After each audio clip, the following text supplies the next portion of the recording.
Welcome back to my channel, City Squad. I hope y'all are doing good. I hope you have remembered to like, share, subscribe, and leave a comment on every video that you see. Please, and thank you so much for your support. In this video, I will be bringing my dear friend, Stanley Batson, to the channel. So tonight, Stanley is going to talk about some challenges that married people are facing that single people are not aware of.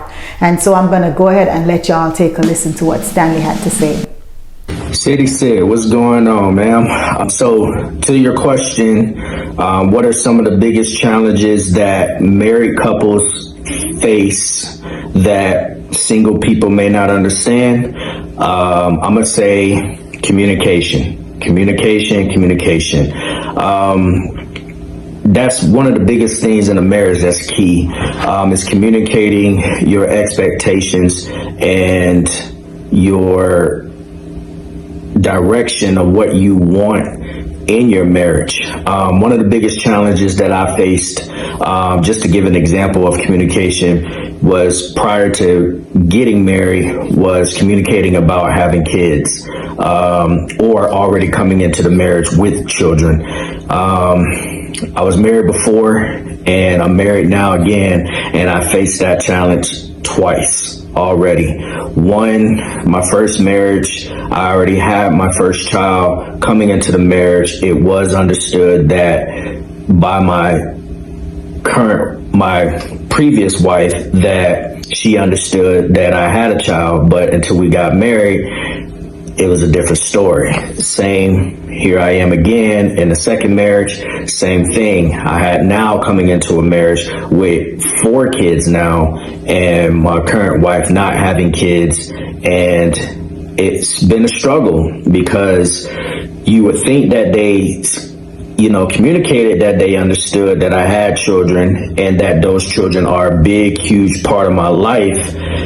Unfortunately, that wasn't the case. But moving forward is trying to find a compromise in the process, because I have to communicate with my wife now that, I need to build that relationship and continue that relationship with my children, and also co-parent with my kids' mothers. At that point, it's still a struggle because my wife still doesn't quite understand it, but I have to constantly stay in prayer and trust God in the process, and continue to ask him how to balance this, balance marriage and co-parenting of my children with ex-wife, situation.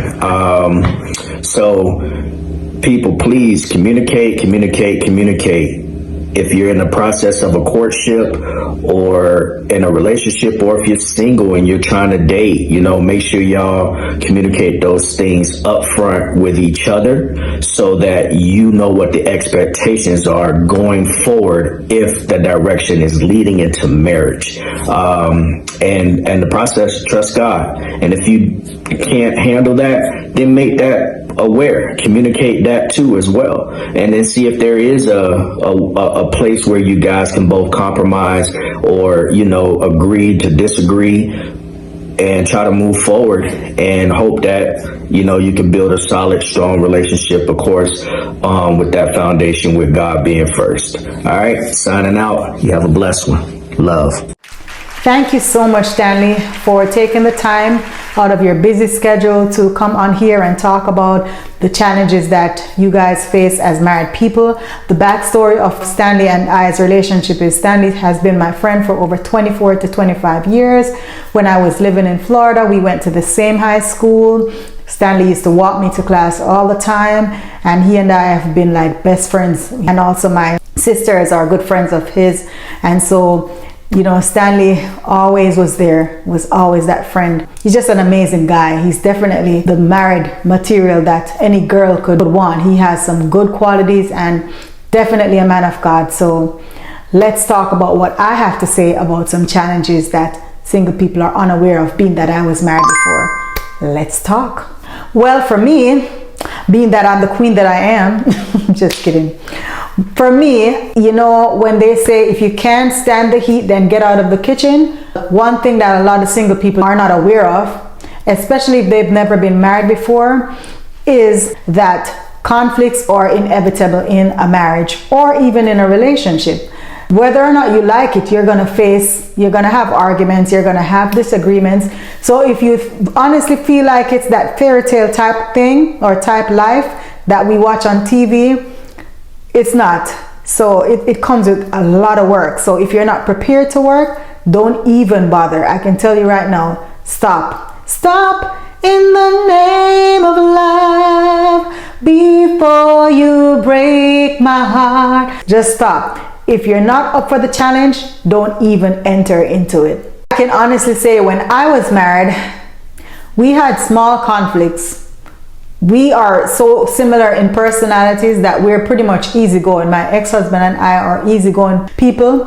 So I don't really believe in signs and all that. I just believe in personalities and your makeup. So to be honest, the conflicts that we had, even our friends would look on, they had us as a great example as a couple or married couple. Another thing that a lot of singles don't know is that you have to be working consistently every day, consistently on the marriage. If you get comfortable, and let's put it this way, for those who have a job, you know that when you go to work, there are in-services, there are educational, different things, that information that they put together to continue to, it's called continued education. You have to be learning these things all the time about your job and how to remember what you're doing so that you can please the customers and even please the managers, the directors, the bosses, the CEOs, and do your job to the best of your ability. Just like a job, it's the same with a relationship. It has to be consistent effort, consistent work. You have to be doing it over and over and over every day. So if you're pretty much nonchalant, laid back, chill person who don't believe in putting in work, don't even bother. Like I said, don't bother. And for me, I can truly say that my followers, they might see me on Instagram. I post a lot of romance songs. I post a lot of love songs, and it seems like I'm a hopeless romantic, and I am, and I'm not ashamed to say it. However, I am very much aware that I'm not living in a fairy tale world like I used to watch Hallmark and all those Disney channels and read my romance novels when I was growing up. So that's why I love those type of vibes, and plus I love old school romance songs. All those old school songs, I'm all for that. Anita Baker, All for One, you name it. La la la la la la la la la means I love you. I'm very realistic. I know that the honeymoon phase is going to fade. It doesn't last forever. Of course, the grass is greener where you water it. So you do have to take your time and date each other again to build that spark, you know, and continue to do that over and over and over. As I said, put in the work. But when that honeymoon phase fades, there's a deeper connection that comes because now you've gone through life together, you've gone through arguments, you've gone through raising the kids together. So that connection gets deeper than just the little butterfly feelings, and you pretty much know that this is home, this is where I want to be. We are nurturing this relationship. We want to love that lasts forever. Last but not least, City Squad. Marriage is not a solution to fix singleness, to fix abandonment issues, to fix the feelings of wanting to be happy. It's more of a partnership. And so if you're looking to be healed from some abandonment issues or being broken from something, or if I get in a marriage I'll be whole again, you ain't gonna find that. But it's definitely a partnership, a companionship to be working on fulfilling a great life together. And so with that being said, remember, we have to do the work. Without the work, it's gonna crumble.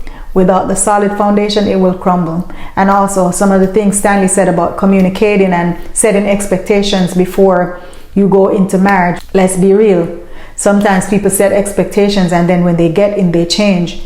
That whole expectation is through the door, completely out the door. And that's when you have to talk again, and you have to remember, why did I fall in love with this person? Why did I love them in the first place? It had to be something. Both partners have to want to do the work. Both partners have to want counseling if you both can't fix it together. And even he mentioned kids. I forgot to mention about that. Kids are important to a marriage, whether they came during that marriage or they came before the marriage. Kids are important and they should be treated as such. And if there's a partner that don't see them as such, I don't know, it's going to be a hard thing to work through, but it can be done. Nothing is impossible with God. But I tell you, it's going to take tons of work, and it's going to take counselors to get involved. And I believe that if both partners put down the pride and see a counselor and even go to individual counseling, then they may be able to get past the hard times. At the end of the day, those partners were there before even you were. And there's a lot that I continue to learn even with this channel, and I'm just loving this channel, and I'm just thanking everyone for the support, because I'm becoming a better me because of this channel, because I do my homework, I read and I study, and I bring this information to you, not just making it up in my head, but I actually do the work. So let me just go ahead and say thank you, Stanley, for coming on, and God bless you and your family. I'll be praying for you guys, and let me say one love. God bless you, and let's be a part of the solution and not the problem. Remember to leave a comment and subscribe. One love. I'm out.